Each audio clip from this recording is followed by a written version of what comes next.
Okay,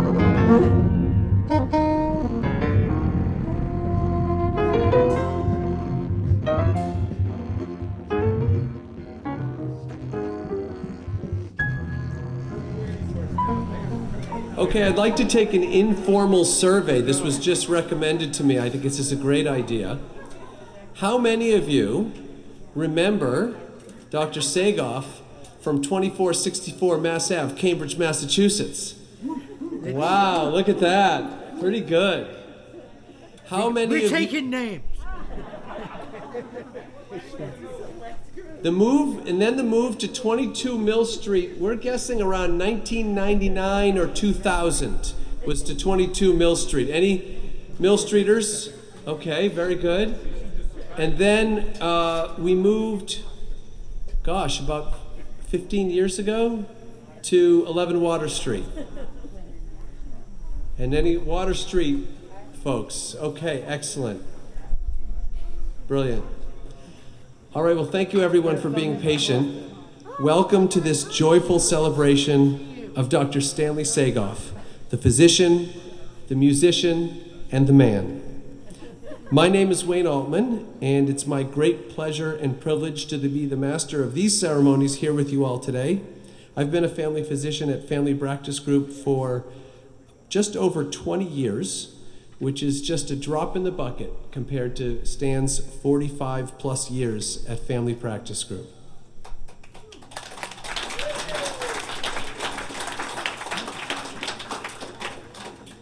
Thank you all again for staying safe, and we're hoping this event stays super safe, as this event is clearly bigger than the Obama birthday party from last month. But the governor told us we could proceed, so we're okay. Not true. Our first three speakers are here to give us a little bit of history. Dr. Sagov literally wrote the book on home birthing in 1984, and he also wrote a book on patient-centeredness, shared decision-making before anyone really had coined those terms. And they all like to brag about how clever they are, talking about patient-centeredness and shared decision-making, and Stan likes to remind folks, we were talking about that back in the 70s.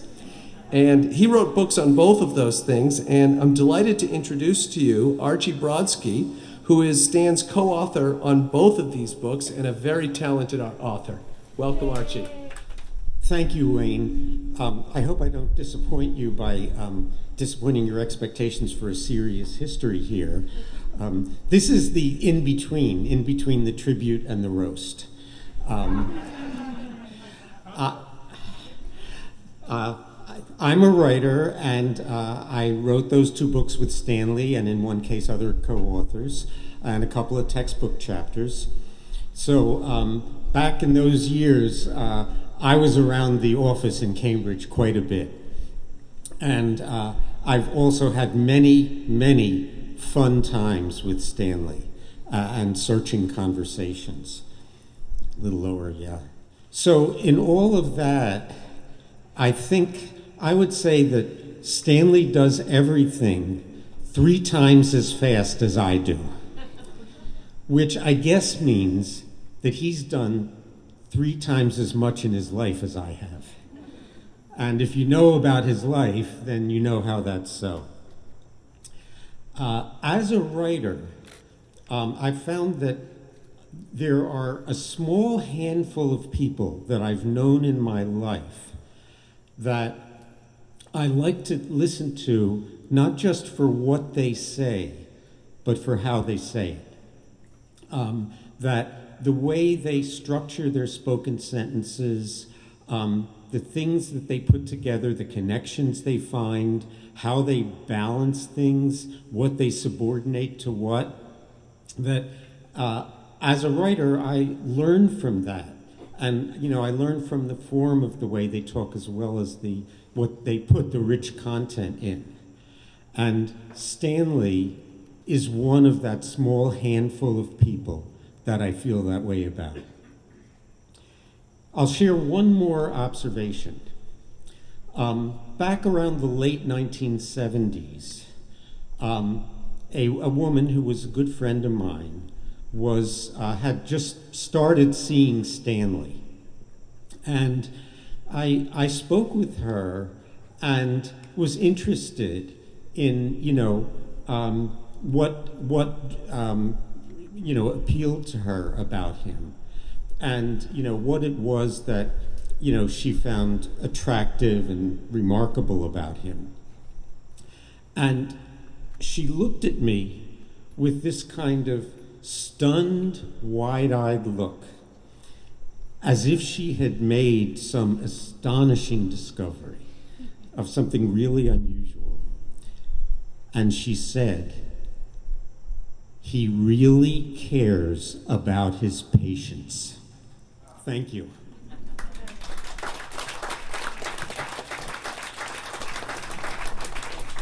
Our next speaker is Dr. Michael Kaplan, who was Stan's loyal teammate in the 80s. Dr. Kaplan continues to practice family medicine in Western Massachusetts and is a leader at the Massachusetts Medical Society. In fact, Michael and I are working on a project at Mass Medical Society tonight and tomorrow. Thanks for coming, Michael. Did you say it was a roast for Wayne? I've been trying to get him to put in this resolution for weeks, maybe months, and it's due tomorrow, of course. So, We'll get it done. welcome. Thank you, Wayne, for inviting me, and it's great to see folks I haven't seen in many years. So, just a little background. I joined Stanley in 1982. It was about the time Eric Henley left as one of his partners, and so I came for an interview. It was probably late of 1981. So I was 30. Stanley was 40. So that I always just add on 10 years whenever I think about Stanley. So even though he's always seems younger than me, I was very attracted to his practice because he was doing this amazing thing in Cambridge, patient-centered care, home birth, pushing family medicine to its limits and beyond. And so he took me to a restaurant to have take me out to dinner, and I think it was called. I looked it up. I don't think it's called the same. Joyce Chen, maybe. Oh, sure. And I looked over. It said House of Chang or something. So it's not there anymore. But Stanley ordered for me.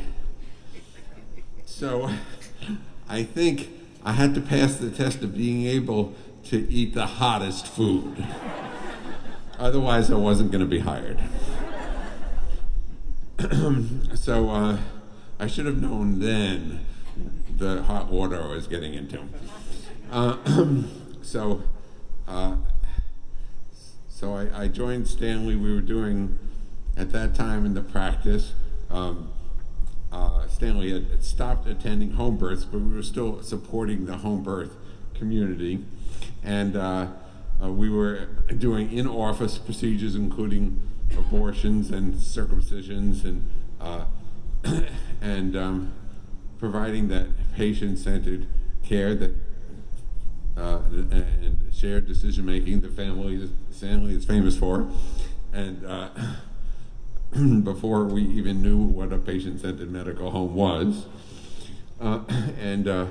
So I managed to survive for 5 years, but I loved taking care of patients with Stanley. He was always so committed to the patients, and he taught me a few things. He taught me lots of things. He was basically the mentor people often don't get to have. So, but I'll just share one or two things. So, he's famous for his handwriting. And not only that, if you remember, we had paper records back then. So his note would be about a sentence a page. They were very big. So these paper records got very thick very fast. So what he taught me was you only touch a chart once. Now, I don't remember being taught this by anybody else since, but now in the era of electronic records, you walk to your computer and it says you have 100 tasks to do in 100 different patients' charts. And if you only, when you click on that patient, if you finish the task for the day and you don't have to click on it again, it's a win. So thank you, Stanley.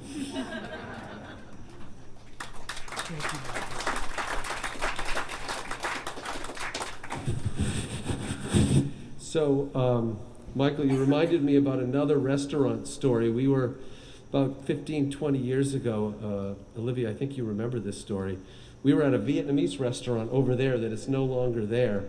And the food was so spicy that day that Stan ordered that he literally passed out.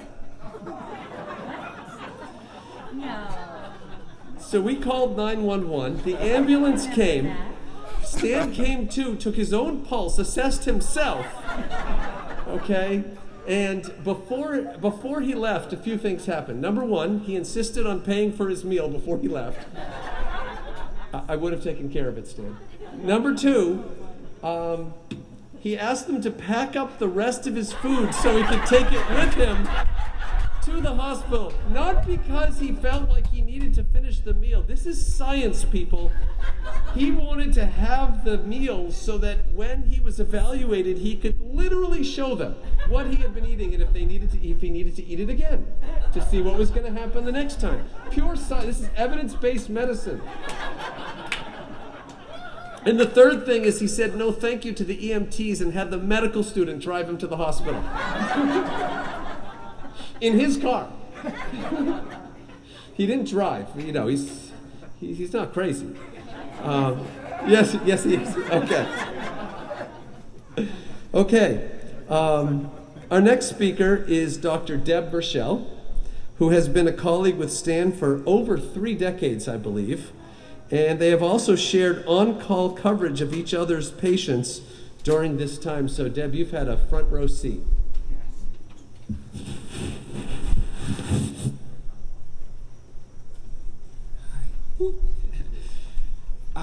I may go off script a little because that story that Wayne just gave jogged my memory about an aspect of Stan's life that totally amazed me.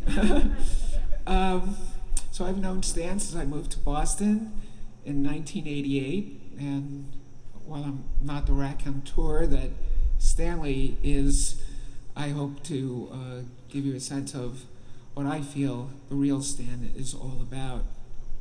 You know, as we all know, he's the modern Renaissance man, not only gifted as a family physician, but an accomplished musician and a humorist. And I think we all know that we better laugh at his first joke, or he's going to tell a whole slew of them until you do laugh. Do I do it now? I'm going to add this anecdote now. I don't know if any of you remember, but I think it was about 15 years ago, he came down with this horrific cough and fever that he had for a month. And he's such a scientist. He treats himself just like he would treat any patient. He would never give them antibiotics if it wasn't indicated.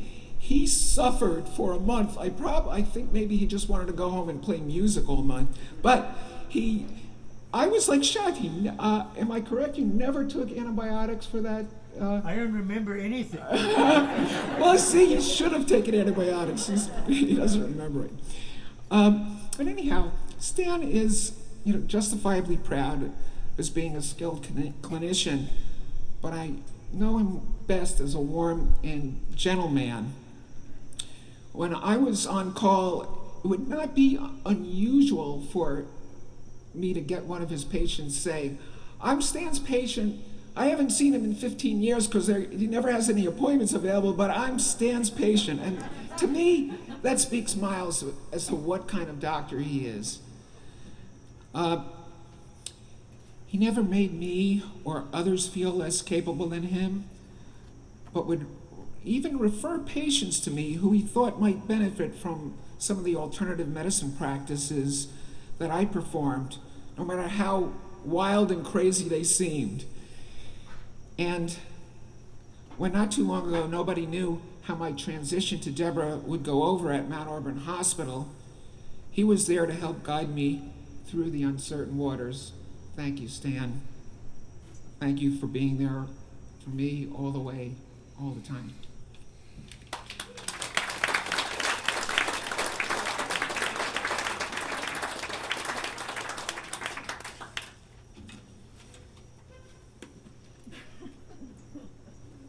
You're doing that well, Wayne. Thank you. It's not necessarily my skill set, but I was trying. ASMR. You got to do it a little gentler. Oh, okay. So I first met Stan in 1997. I was a third-year family medicine resident at UMass, and I had a faculty and mentor there named Dr. Ann Nemitz that some of you might have known. I know you knew her well, Stan. And she told me, you should go spend a month with Stanley Sagov. You two are two peas in a pod. You two will hit it off. She was, of course, right. After that month, I knew that Stan would be one of the most important mentors of my life, and that I would come back someday to work with Stan. What I didn't know is how I would be able to figure out the handwriting. That was, honestly, that gave me pause. And you can even, where's the book? You took the book, Michael. There's even a passage from the book that Michael showed. You can just kind of show it up to the crowd to see the scribble. That was his handwriting. And there was only... Don't kill us over here. Where's Katie? Katie, could you raise your... Katie is the one person who can read Stan's handwriting.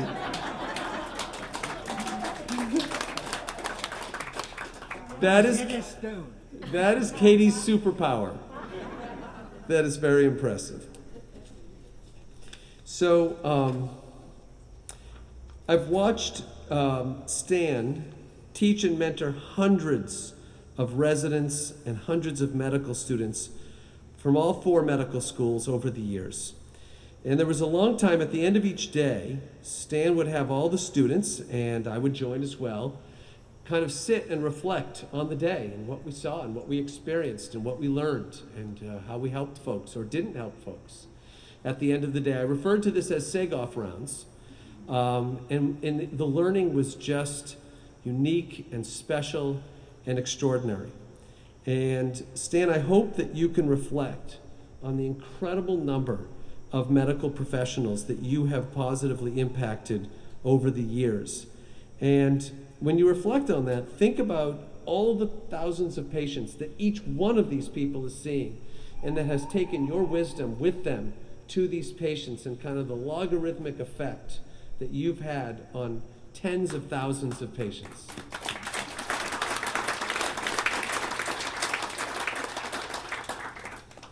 So our next 2 speakers are 2 of your former learners. First, we have Dr. Prudence Lamb, hematologist-oncologist at Mount Auburn Hospital. Prudence did her primary care training during her residency at Family Practice Group with Stan. It seems like not that long ago, but I think it was a while ago, Prudence. Okay. Well, that's all true, and it feels like it was just yesterday, but unfortunately it's been a while now. I'd like to start just with a quote. Thelonious Monk once said, "The piano ain't got no wrong notes." And that's how I feel, and how many of us, I think, feel about you, Stan. You ain't got no wrong notes. Check with my family. Yeah. Anyway, when I began my residency, I think it's been about 21 years ago, Stan was my mentor. Little did I know that assignment of going to Arlington, I think it was Wednesday or Thursday afternoons, once a week, would be so impactful in my career and in my development as a person, as a physician, as a parent. Everything, every aspect of life, Stan touched. So it's quite a special relationship. I didn't know that these special pearls that I would gain medically would have such an impact on the way I treat my own patients, on the way I treat medical residents and students. And it's been just such a special time that I'm realizing more and more was just so special and something that I will always cherish and hopefully take with me as time moves forward. And who else would have a keyboard in their office and play for everyone who would listen? That was just such an interesting way of learning medicine and learning about life, and something I'll never forget. When I got married, Stanley actually put together a musical group to play at our wedding, and that was also something that was very special to me and my husband, and as we started our family. So there's a song that Stan wrote, I think, that was called The Lucky Prooster, and that's the way that I have felt about getting to know you. My husband Mike saw Stan as his primary care doctor in the coming years. And once Mike commented, "Dr. Sagov has more medical students and residents joining my physical exams than any doctor in history." So yes, Stan loves to teach. And for most patients, they trade privacy for Stan's enthusiasm and exuberance 7 days a week. So I'll end with another quote that Miles Davis said: "Sometimes you have to play a long time to be able to play like yourself." You've played a long time, Stan. Thank you for all you've done and continue to do.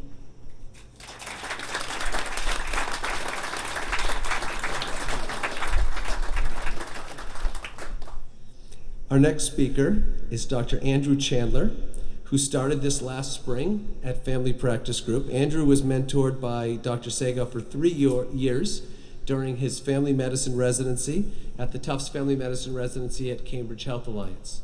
Andrew? I think that greeting was pretty similar to how it was in residency.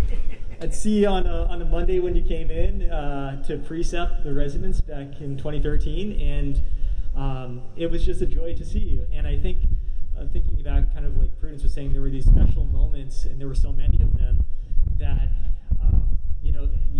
I knew that it was a special thing when I had this limited time, even just for an afternoon, to sort of soak up the knowledge and the Stanleyness, I guess, of the moment. And I really, honestly, felt that way. I always looked forward to that time. And I think as a learner back then, and I guess as a continued lifelong learner, you're kind of learning two different things, but especially in residency. You're learning the medical knowledge, and you're trying to understand how to be a doctor, but then there's also how to be a doctor, like what's your style, and how do you want to be for your patients.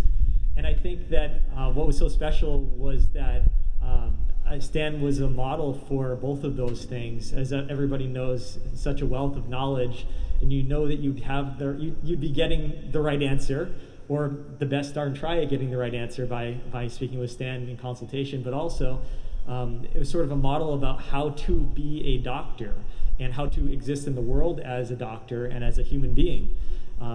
Because there's more to life than being a doctor, and it's nice to see somebody as a role model who has lots of richness in their life beyond just the joy that is found in the practice of medicine, but also being able to see somebody who also took so much joy in their practice of medicine when so many doctors were feeling burnt out, and knowing that joy, I think, is part of the antidote to burnout.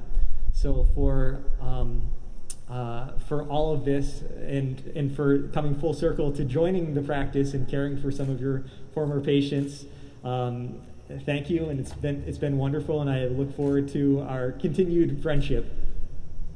Thank you. I'll tell you a little something about Andrew.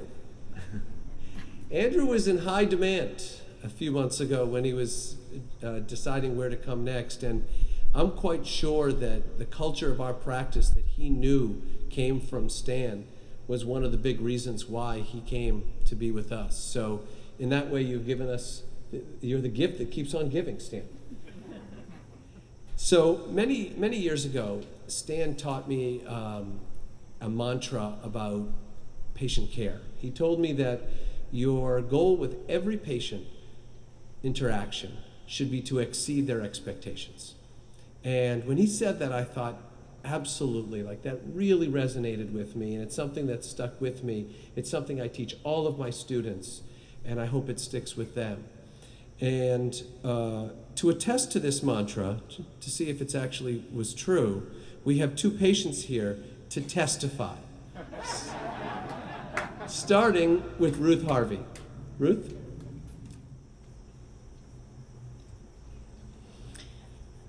It was the summer of 1979. My partner Lynn and I had just moved to Cambridge from Florida with our 10-month-old. We had no money, no car, but I had a lot of opinions, which many of those Stanley has heard over the years. But especially I had opinions about giving birth and early child care, women's reproductive health, and parenting. I had had an out-of-hospital birth. I was breastfeeding and eating whole grains and carob brownies and lots of bean sprouts. Remember those days? I'm back to chocolate now, thank God. It's a health food now. Yes. Follow the science. And I had moved to Massachusetts with the name of a home birth friendly MD by the name of Richard Feinblum. I don't remember where I had found out about Dr. Feinblum, but I suspect it was from Mothering Magazine. Remember that? Mothering Magazine? But that was when my family began its relationship with family practice. Well, it wasn't long before Dr. Feinblum took off to New York, I think, right? Yes. So Dr. Stanley Sagov inherited us. Thus began an adventure and the weaving of a complex web of relationships that I could never have imagined that first day I walked into the office at 2464 Mass Ave in Cambridge, that summer day in 1979. Eventually, my household in Cambridge would include 9 extended family members, all of whom which became patients of Dr. Sagov's, 5 generations. More home births, acute mastitis, which Stanley Sagov treated by having a long talk with my husband. Changed things around the house. Good knowing about acute mastitis, guys. The aftermath of herpes simplex encephalitis, the Baptist preacher who told countless Baptist preacher jokes, which Dr. Sagov gave back to him one by one.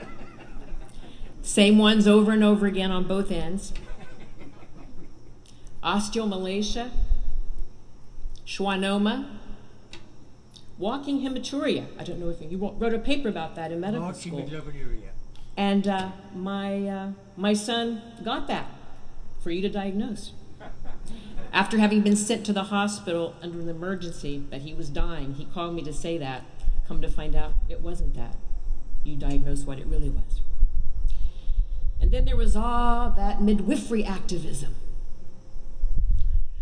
Right, Archie? That's right. That was our connection. Right, Wendy? I'll never forget that fundraiser for Janet Lee at Peasant Stock. And then there's our family connection to South Africa and Mozambique. And those tales that those elderly Southern ladies, my grandmother and great aunt, told.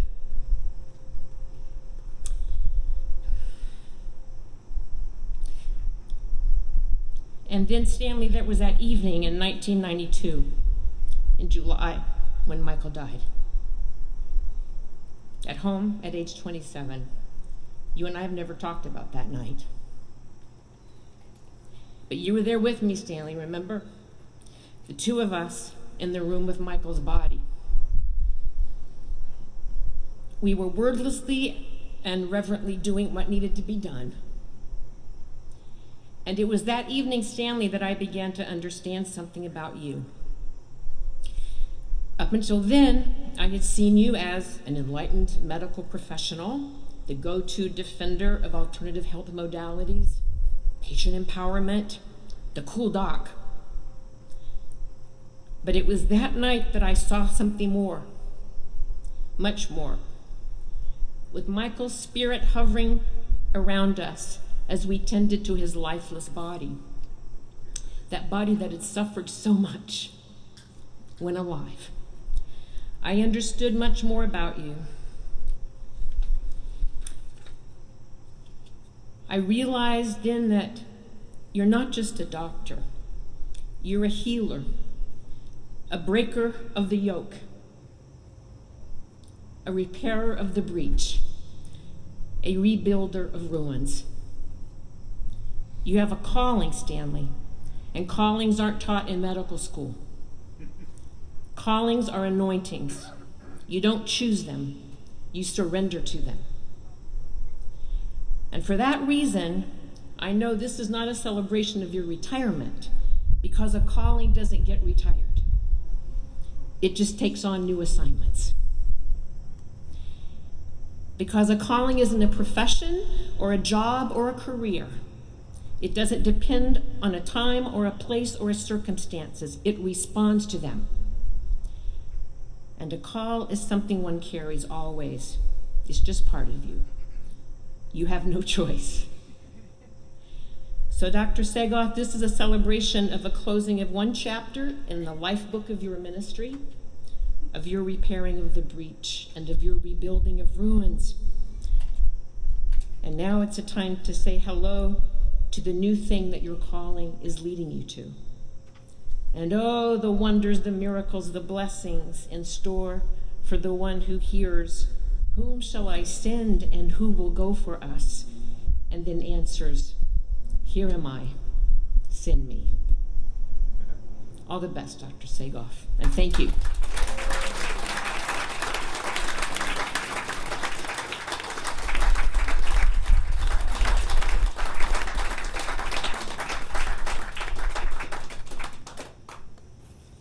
And testify she did. Thank you, Ruth. Thank you for those beautiful stories. Next, we have Wendy Quest. Thank you very much. Well, I started coming to Family Practice Group because I wanted a home birth. And I had one child already, way before you could get home births. And I came to Family Practice, and I wasn't able to see Stan, who was recommended to me by my Christian Science brother. Don't ask me how he came to recommend a doctor, but he did. And I'm very grateful to him for that. But I didn't actually have Stanley right away. So my first child was with Eric. And then he left. You married the midwife. Yes, he married. And I was giving birth, I'm like, whoa, something is going on here.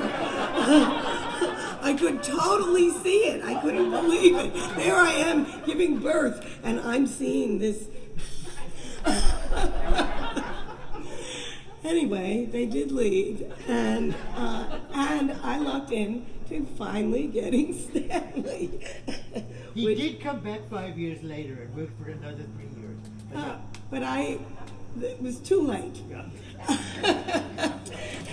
So,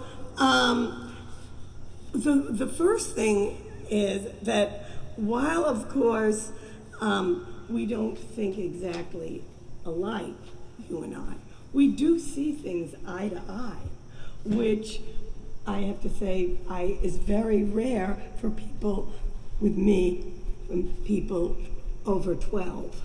So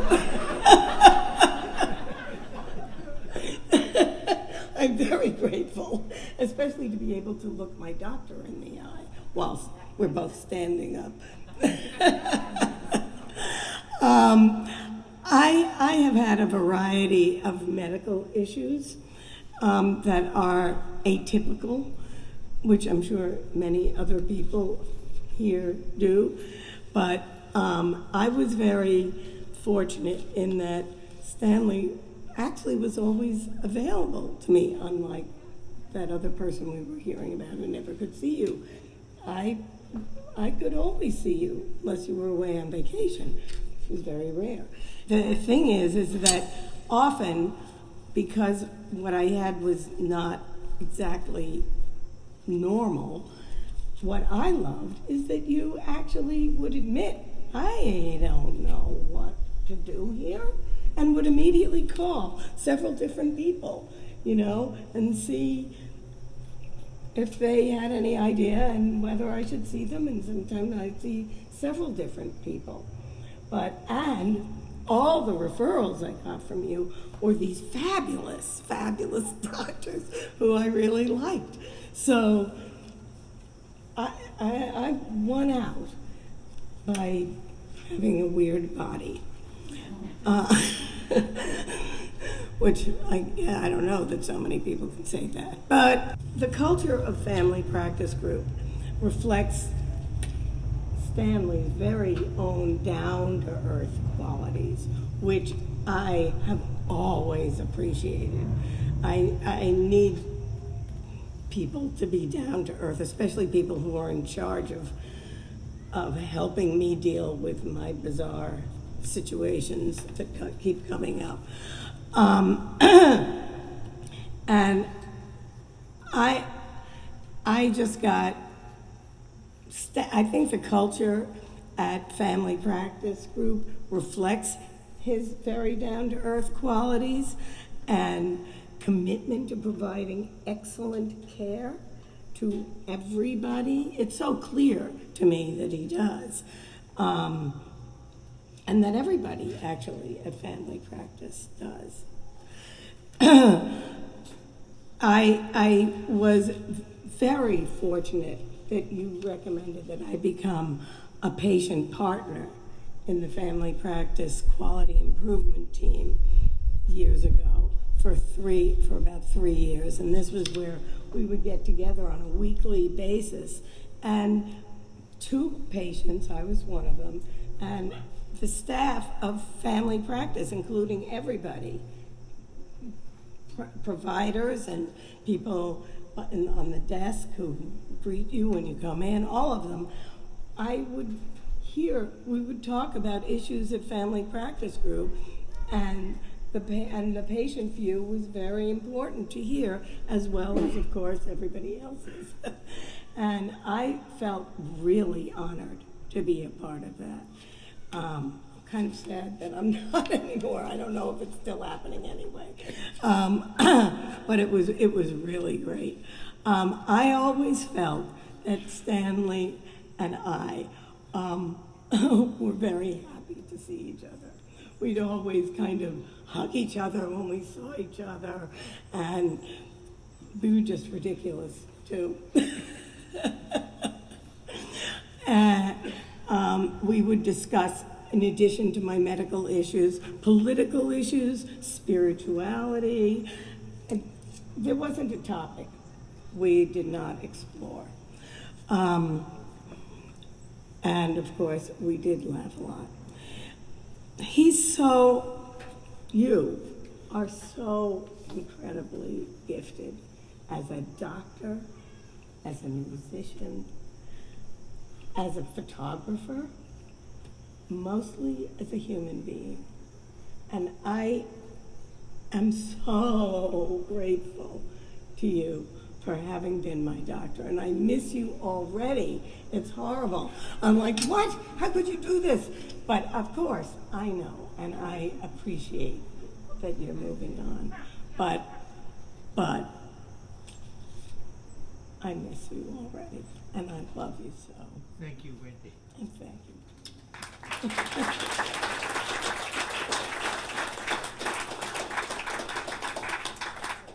Wendy, this is the time where you start to work on forgiveness. Forgiveness for Stan for moving to the next chapter.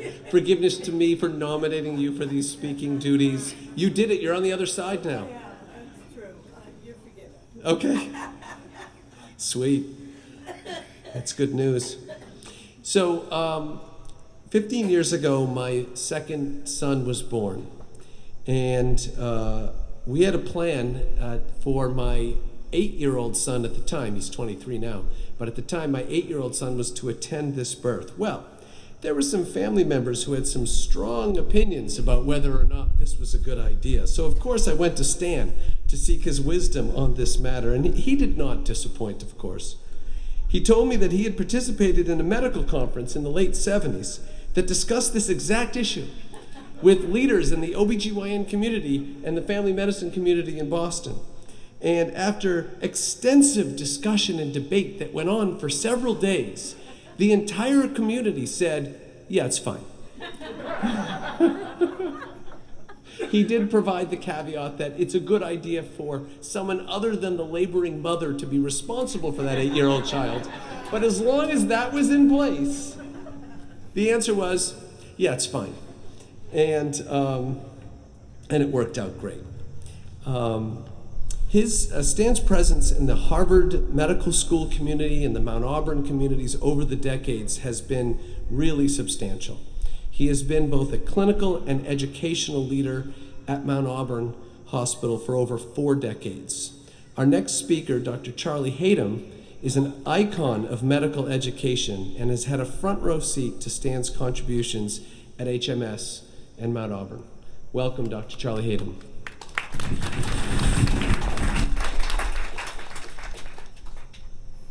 Good afternoon, Stan, family, friends. It was a Saturday, March 29th, 1947 to be exact, when a passenger ship eased into its berth in the port of New York, having sailed nearly 8,000 miles from Cape Town, South Africa. Those disembarking included a young couple, Raymond and Gladys Sagov, in their late 20s, and they had with them their 3-year-old son, Stanley Edward. And in a foretelling way, as only fate can conjure up, the ship's name was the Gauntlet. The Gauntlet. An apt, if not prophetic name, signaling the universe's message of going through an intimidating or dangerous experience in order to reach a goal. And the Sagovs were no strangers to intimidating or dangerous experiences, having fled the turbulence and the anti-Semitism of Russia after the revolution, or the distortions in their South African homeland created by the forces of a police state in the service of the cruelty of apartheid, or in that arrival in America commanding our attention today of the beginning of Stan's gauntlet as he headed for one of multiple encounters with our orthopedic colleagues, with his subsequent call on his fortitude and his persistence during subsequent prolonged hospitalizations. And the legacy of those experiences has fueled a rich and productive engagement with the world, and one that I've had the pleasure to glimpse in the 44 years that I've known Stan as a colleague, as a fellow teacher, and as a friend. As Elie Wiesel wrote in his memoir, suffering confers no privileges. That's what you choose to do with it. So Stan's childhood leg braces led to his being stigmatized, led to his being bullied. But in the moral arc of that 9-year-old boy's universe came a transformative epiphany that being different was not his fault, that being different ought not to lead to the denigration and dehumanization he saw in the surrounding society that he was a part of. And from this critical affirmation of personhood, there emerged the salvation of music, beginning, one must add, with the violin, which Stan said he played enthusiastically but badly. Those were his words. But fortunately, the journey has evolved into his accomplishments as a jazz pianist and as a band leader. So music was the vehicle by which he contributed to the enslaved in the townships, and music continues as his ongoing gift to contemporary audiences. And from the necessity of music in his life came a deep commitment to the other side of that coin, his passion for medicine. And to nobody's surprise, there is an engaging literature as to what musicians can teach healthcare professionals, and Stanley did, notably in the realm of productive relationships, nuanced communication, attention to detail, reflective practice. And so from these twin wellsprings of music and medicine, annealed by his life's gauntlet, has come a creative spirit, an unmatched commitment to the care of the whole patient and the family unit, and an eloquent, insistent voice about matters of racial injustice and social inequality. And so teaching widely, leading effectively, and advocating with great spirit for family practice, these have been amongst his outstanding contributions that have come from his DNA during his tenure at the Mount Auburn and elsewhere. And so as far as remembering the future, my computer curiously and insistently refused to allow me to type the words retirement and Stan Sagov in the same sentence. The error message was clear that these two words, retirement and Sagov, were simply not allowed in the same line. There were no oxymorons permitted, and didn't I know that? So I presume the clever machine, fueled by info from the cloud, already has some sense about what you've been up to and what retirement means on your current rotation. So it's been a great pleasure to have worked with you, and I wish you, as indeed we all do, a great, good, healthy time ahead, and a continued, robust, and creative rendezvous with the world. So play your song, Stan Sagov, and play it loud.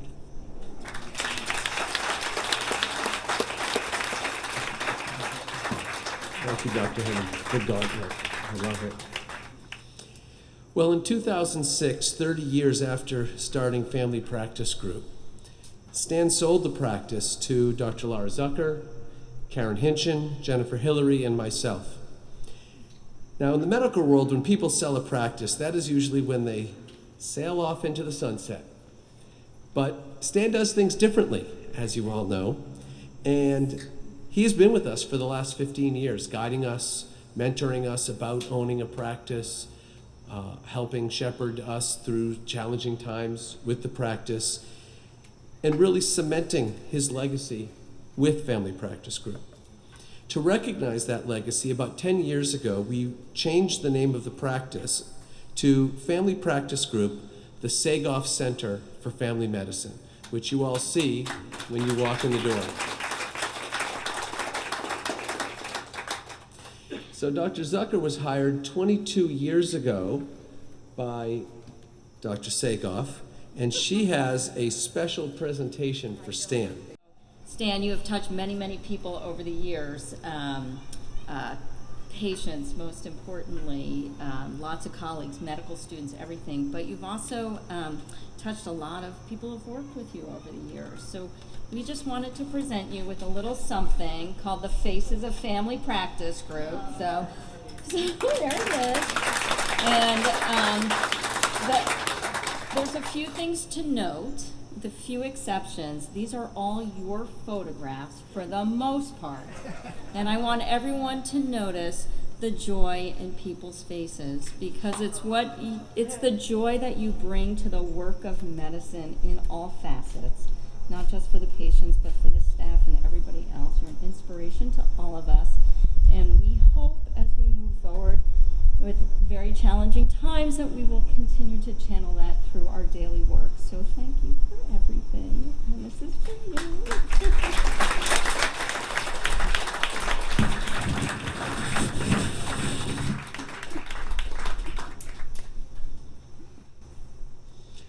Okay, now I have to be serious. We have a special announcement from the town of Arlington about today's festivities. The town manager, who represents the Board of Selectmen of Arlington, would have been here to make this proclamation had he not been required to be in quarantine. So he is not here, and I will give said proclamation on behalf of Adam Chapdelaine, town manager of the town of Arlington. I'm going to read this proclamation verbatim. Whereas Stanley Edward Sagov was born March 11th, 1944 in Cape Town, South Africa, and whereas Dr. Sagov attended Sea Point Boys High School in Cape Town and was a rugby and cricket star athlete. And whereas Dr. Sagov graduated the University of Cape Town Medical School in 1967 and graduated the New England Conservatory of Music in Boston in 1973 and is now the leader of the Remembering the Future Jazz Band. And whereas Dr. Sagov started Family Practice Group in 1976 in Cambridge and moved the practice to Arlington in 1999. And whereas Family Practice Group changed its name to Family Practice Group, the Sagov Center for Family Medicine.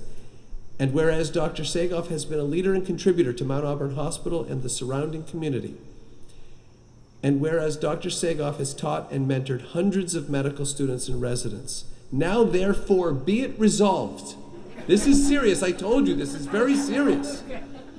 That we, the members of the Select Board, proclaim September 19th, 2021, Dr. Stanley E. Sagov Day in the town of Arlington.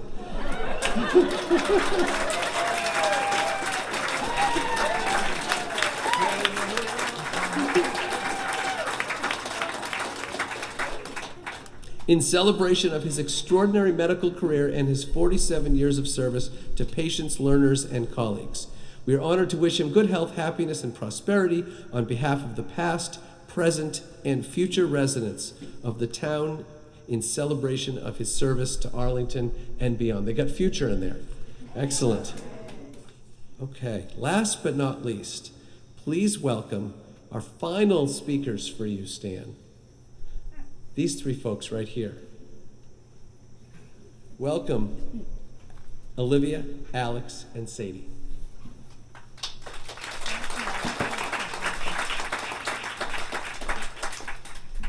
Let the roast begin. I think I've probably been on this journey with you for the longest, other than my mom, but you and I have been through a lot together. I appreciate what you said about my grandparents, and I was actually going to start my speech with the little crippled boy from South Africa who literally fought his way every day. In fact, he got so strong that my cousin Peter said by the end, near to the end of the bullying, he beat the shit out of them every day, that he had one of the most strong arms, and they eventually just went running. So I don't know him as a violent man, you don't either, but apparently steer clear of the club-footed rugby player back then. And I do know the words to the song for Sea Point's goal. Why? I don't know, but I do. Sunny Shores of Africa, when beat the light. Okay. So let's see. I think he and I both made a sacrifice because he was with you guys a lot, and he actually brought me along with him a lot. This is pre-HIPAA. I don't know how many here had him deliver your babies at home, but I very well might have been there on a school night, very resentfully watching placentas being rinsed out in the sink, and one time even handed a 3-minute-old baby while he sewed the mother up, and I hated him for it until recently. Another lovely memory was the first time I saw a dead body, which was a Saturday morning at some hospital when he was doing rounds and said, "Hey, you want to see a dead body?" Before I answered, I had seen a dead body. To the only man who moved into a commune in the 80s while Reagan is president, naked, smoking a joint on the porch, to the point where some children were not allowed to play with me anymore. To many other extraordinary things. One of my favorite memories is he was a doctor to a family who were extraordinary immigrants, and they had 3 children, all of which had incredibly serious disabilities, 2 of which affected their brains, and 1 of which who was smart as a tack, who of course was dying. Their one child that they had who could think and talk and communicate was dying. And so while he was dying, every Saturday morning, we would go to their house and he would play guitar to this young man, Michael. And I was really young. And I never, ever forgot that he truly cared. And not one of you witnessed every single moment like that. But there were so many. I've seen him tell people that we're gonna die in ways I never imagined could be so comforting. I've had many problems being your daughter because he was not there a lot. As an adult, I look at some of the extraordinary things that I have done as a social worker. So many things that I have bared witness to. So many incredible moments. And when I have my face of compassion, I can feel that it looks like my dad. I don't know if you guys ever had this experience of being somebody's child, but you kind of actually feel like them or talk like them, or you see that your expression is like them. And it is in my most compassionate moments that I feel like him. And there was a point where I became a parent, and I was working for Child Protective Services. And I would come home at the end of the day with almost nothing left. And I remember thinking at that moment, oh, I get it. I get it. He didn't give it all away. But I remember thinking as a parent, oh, I get it now. It was really important that somebody, even my daddy, was out there doing that. I'm very proud of that. We can't go, and Sadie will attest to this, Olivia will attest to this, we can't go anywhere in Newton or Cambridge without at least a couple people coming up to our table or go to a movie, and I could just see it. I go, incoming, right? I could just see it. And he's just not really paying attention at all, and they'll come up and they'll go, Stanley, do you remember me? You delivered 13 of my children, and da-da-da-da. And, he, smiles and nods, and I say, you don't remember them, do you? And he's like, no, but kinda, Again, it's like being with a famous person. And when he graduated from the New England Conservatory of Music, just like my dad would do, it wasn't in jazz piano playing, no, because that would have been too easy, right? It was in classical oboe, which is ridiculous because it's one, extremely hard, and he never really played it after that. So, yeah.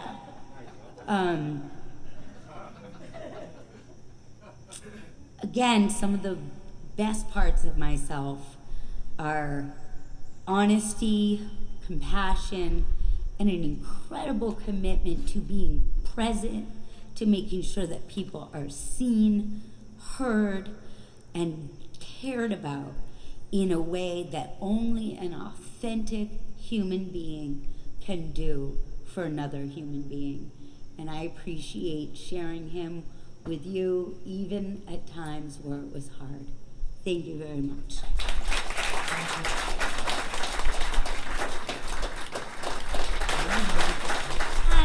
So not only do I have to follow up my sister, who is the extrovert of us and an incredible speaker, but also the band. So I'm sorry that you're hearing me as the final note of this. But I am Sadie Sagov, one of Stanley's 2 daughters, and you might know me as the chubby-cheeked toddler that I think there are still many pictures of in the office, despite being 30 now. And as I told my sister this earlier, she said I probably have to compete with seagulls and pictures of like the sand in there. There's a lot of those pictures as well. But I have always really looked up to my dad, and I consider myself really lucky to be able to feel that way about him. Whenever I was in grade school and we had to write an essay about somebody that we looked up to, everyone else would write about like historical figures or celebrities, and there were multiple occasions where I wrote about my dad because he's someone that I just truly look up to in the way that he gets passion from his career and is driven by his love for people, including his patients, who he really just serves every day. And I remember many times going out with him, like my sister said, to a movie or to lunch, and bumping into people who I, at the time, hearing him speak as a young child, thought were dear old friends of his. And after, a 20-minute interaction of him talking to them, would learn that it was a patient of his, not someone who was primarily a friend. And I'd ask him who they were after, and he'd say, oh, well, I delivered their child 30 years ago, and now their child is my patient, and I just delivered their kid, and that was pretty incredible to hear over the years.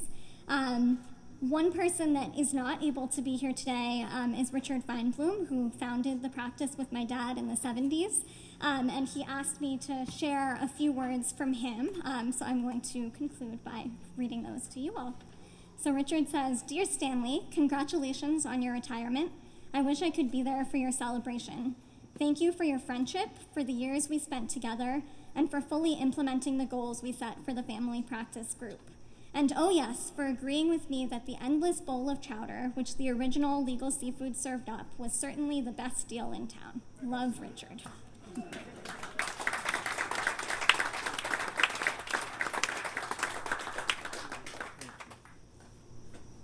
Stan, I'm actually not going to say anything about you.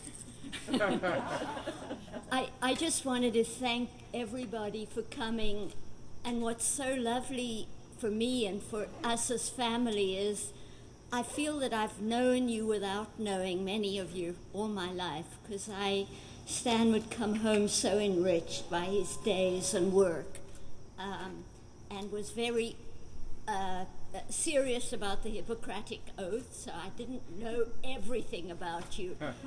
But I did know that you enriched his life, and therefore our lives. So thank you so much, and thank you for coming.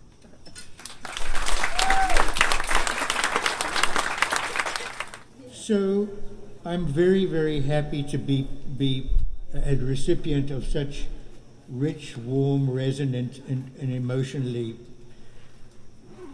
satisfying things to hear about the result of my efforts.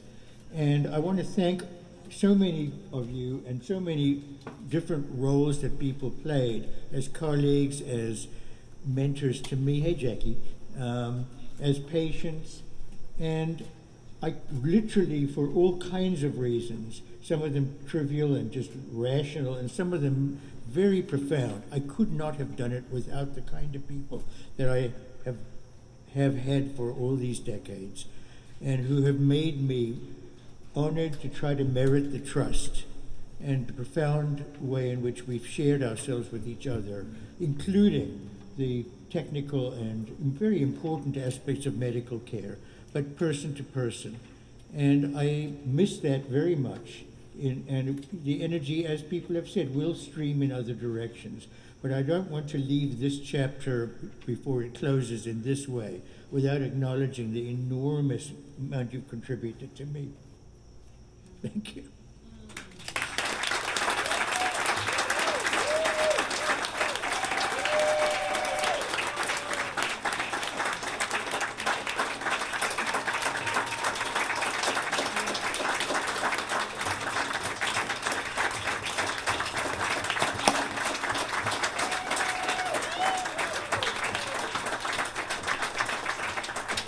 So we're going to play some music for you, and I want to just give you a little context.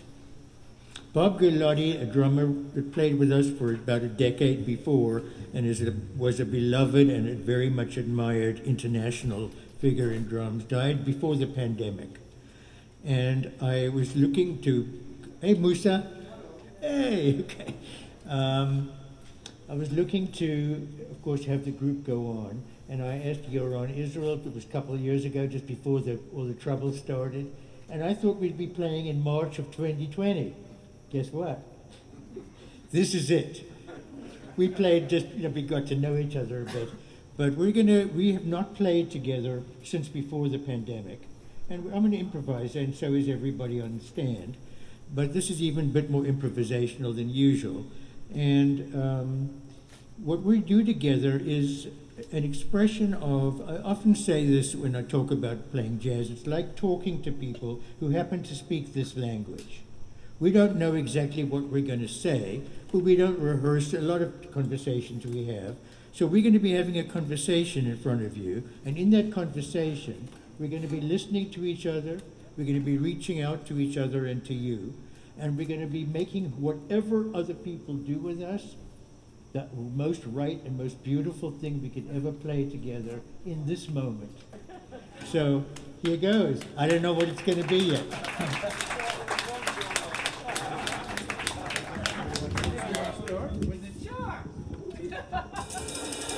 me introduce everybody.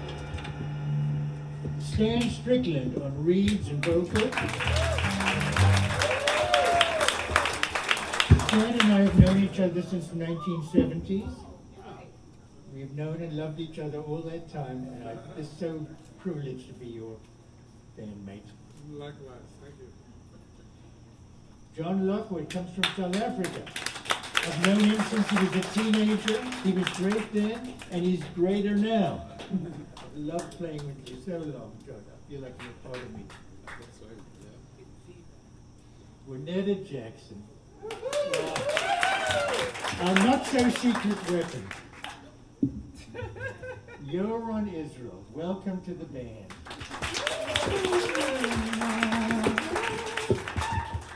And we're going to do Since I Fell for You. Okay.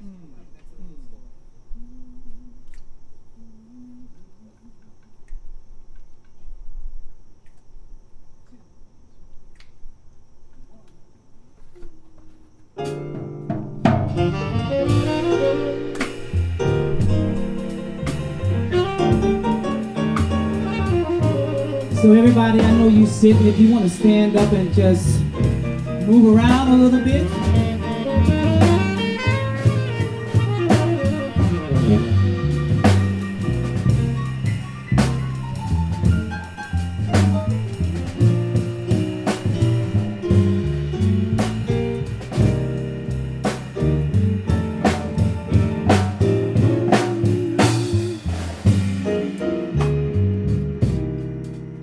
Maybe be my happy home.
piece called Stanley's Newish Quella, and this is kind of a remembrance of a big influence on what jazz was very important growing up in South Africa, because to us it represented the union of races and cultures in Africa, which we thought, of course, the American experience produced. Oh, you want to use that chair? That chair?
while we were playing, you like this, John. Anton Fig just called. So Anton Fig, I grew up with. He was on the Letterman show for about 27 years. Incredible drummer. Anyway, I taught him to play the recorder and the ukulele, and then at 6 years old, he decided he preferred playing the drums. Anyway, he just called me from New York because we're going to do something soon. So Anton Fig is here with us. All right. Let me just. Sylvia thinks I haven't made enough of an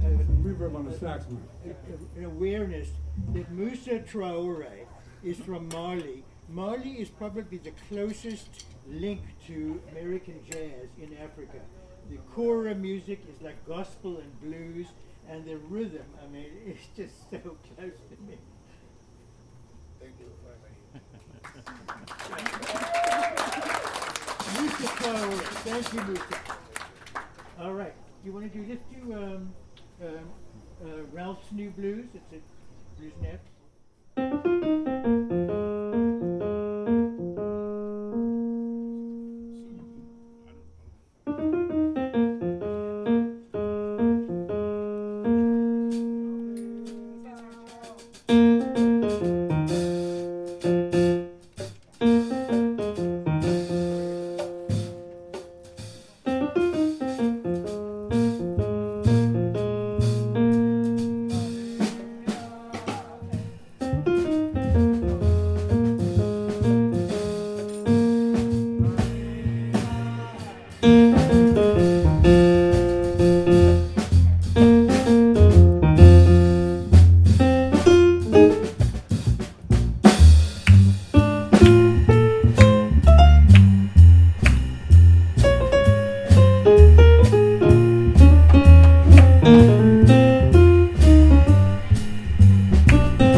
We're gonna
we can really find relief.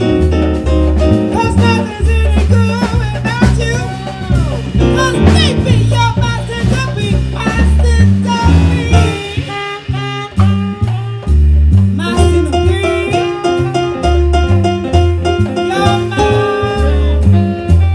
You're my centerpiece. 'Cause nothing's really good without you. 'Cause baby, you're my centerpiece. Yeah.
Jackson, Karen Strickland, Yoram Israel, John Locke, Musa Traore. Thank you so much for letting us play for you and play for ourselves and show how the world might be if we listened to each other and lifted each other up.